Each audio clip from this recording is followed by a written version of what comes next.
Assalamualaikum warahmatullahi wabarakatuh. Kita masuk ke pertemuan 14, yaitu tentang lingkungan basis data, membahas tentang bagaimana data digunakan pada kehidupan sehari-hari, apa saja yang mungkin terjadi atau apa aja yang mungkin bisa terjadi ketika data itu digunakan.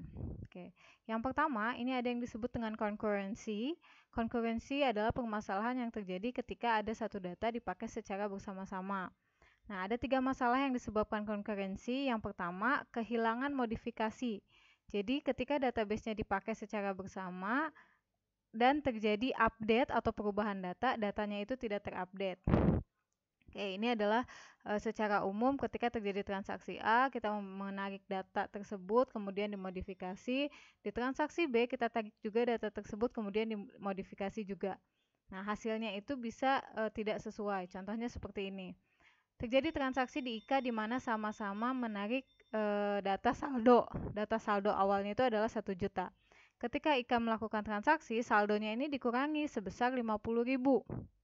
Nah, otomatis saldonya berkurang, yang tadinya 1 juta menjadi 950.000. Di tempat lain terjadi transaksi juga untuk Susi, di mana saldonya dibaca sama saldo awal itu dibacanya 1 juta. Nah, padahal saldo sudah berubah menjadi 950.000 ketika transaksi dilakukan oleh Ika. Tetapi pada saat Susi melakukan transaksi kembali dengan menambahkan saldo sebesar 100.000, yang terbaca adalah saldo awal 1 juta. Jadi, saldo akhir yang dicatat adalah 1.100.000. Padahal seharusnya saldo hanya 1.050.000. Nah, seperti itu. Jadi ini ketika datanya dipakai bersama tetapi di transaksinya itu tidak sinkron, maka akan terjadi loss update problem. Jadi ketika datanya berubah, di transaksi yang lain datanya tidak ikut berubah. Oke, kemudian di sini masalah modifikasi sementara. Masalah ini timbul jika transaksi membaca suatu record yang sudah dimodifikasi oleh transaksi lain tetapi belum selesai. Terdapat kemungkinan kalau transaksi tersebut dibatalkan. Oke, ini contohnya. Jadi terjadi rollback.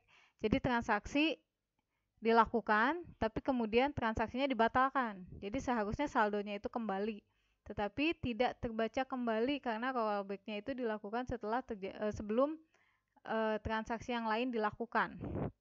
Misalnya di sini transaksi simpanan, kita membaca saldonya tadi 1 juta. Kemudian dilakukan penambahan saldo lagi sebanyak 1 juta. Itu 1 juta ya, nolnya kelebihan 1. Kemudian maka saldonya menjadi 2 juta. Transaksi bunga, dia membaca saldo yang sudah berubah menjadi 2 juta. Nah, kemudian saldonya dikali dengan 0,15%. Dicetaklah saldonya 2.300.000.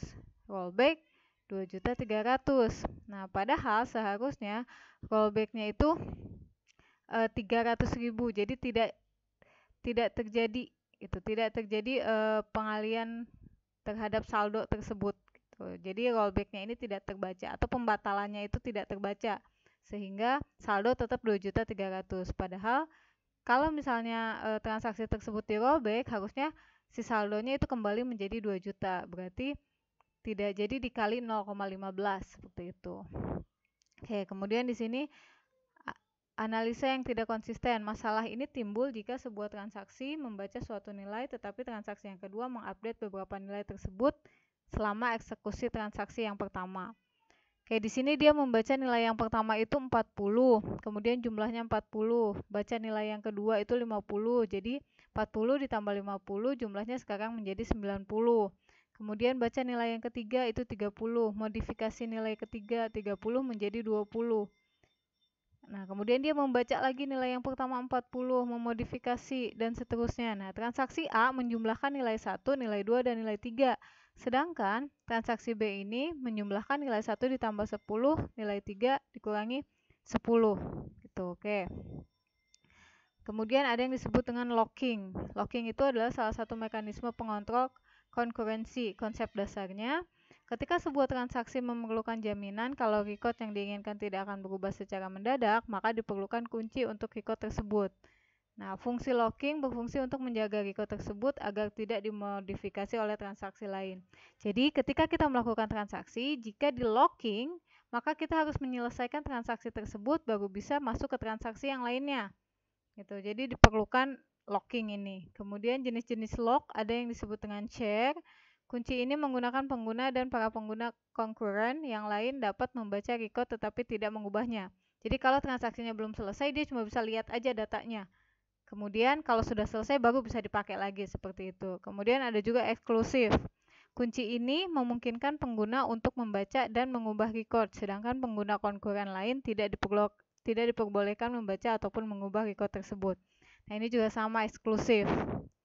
Jadi hanya satu pengguna aja yang bisa untuk mengubahnya, sedangkan yang lainnya cuma membaca aja. Kalau yang share, setelah pengguna lain selesai menggunakan, itu kita bisa gunakan. Tapi kalau yang eksklusif, hanya satu pengguna aja yang bisa pakai. Oke, masalah kehilangan modifikasi atau loss update problem.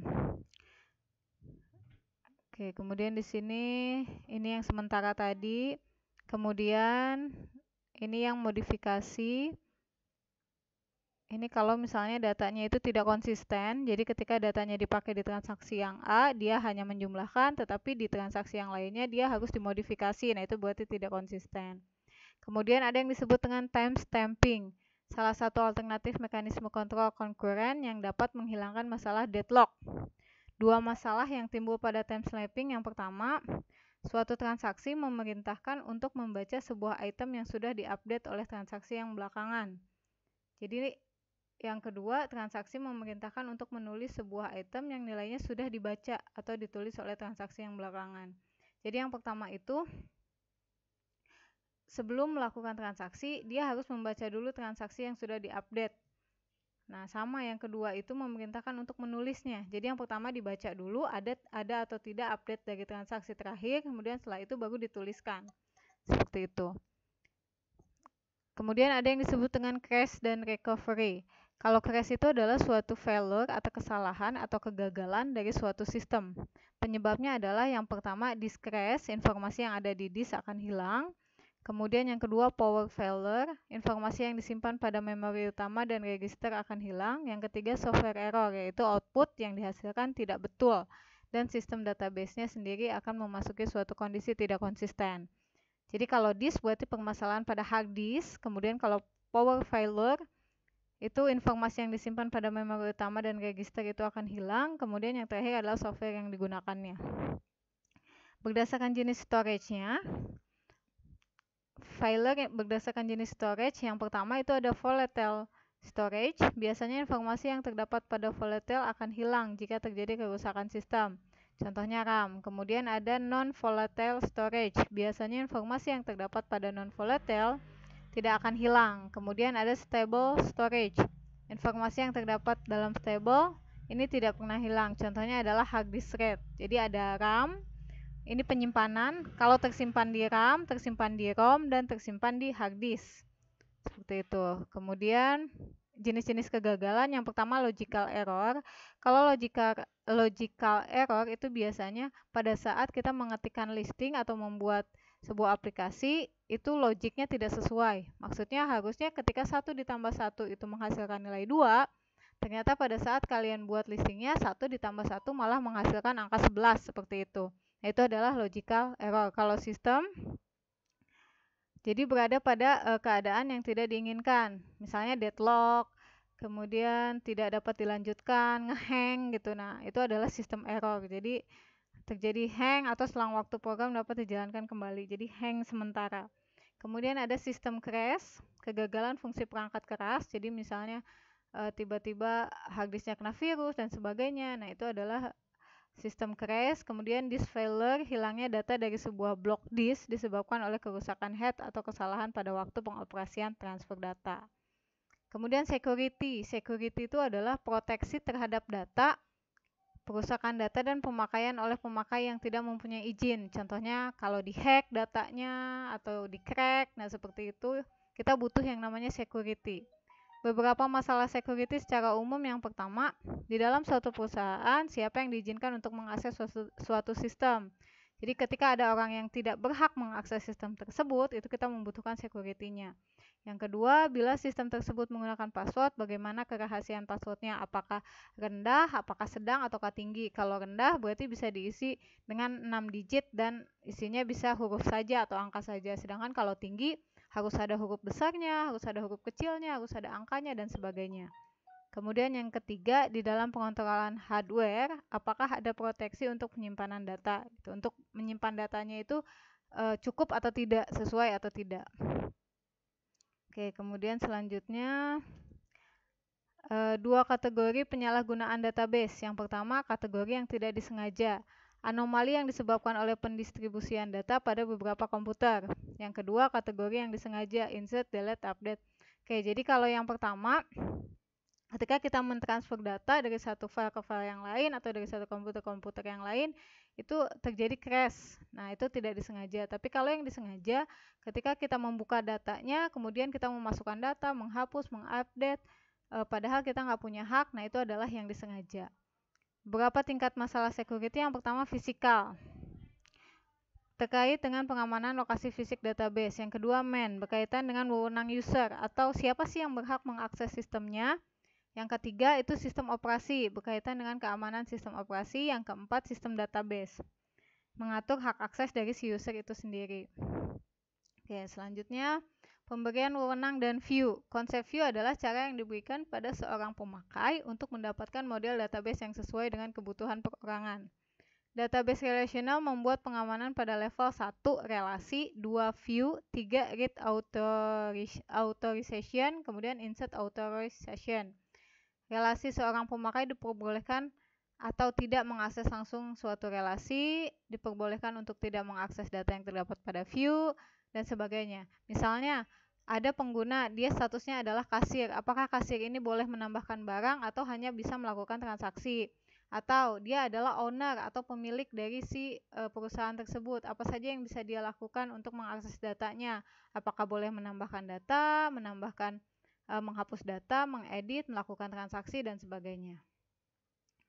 Kemudian update, authorization, delete, kemudian ada index, ada resource, ada alternation, ada drop, dan sebagainya. Nah, ini adalah hak akses siapa yang boleh menambahkan data, menghapus data, mengurangi data, atau menambahkan data, dan sebagainya. Ini adalah hak akses yang diberikan kepada setiap user.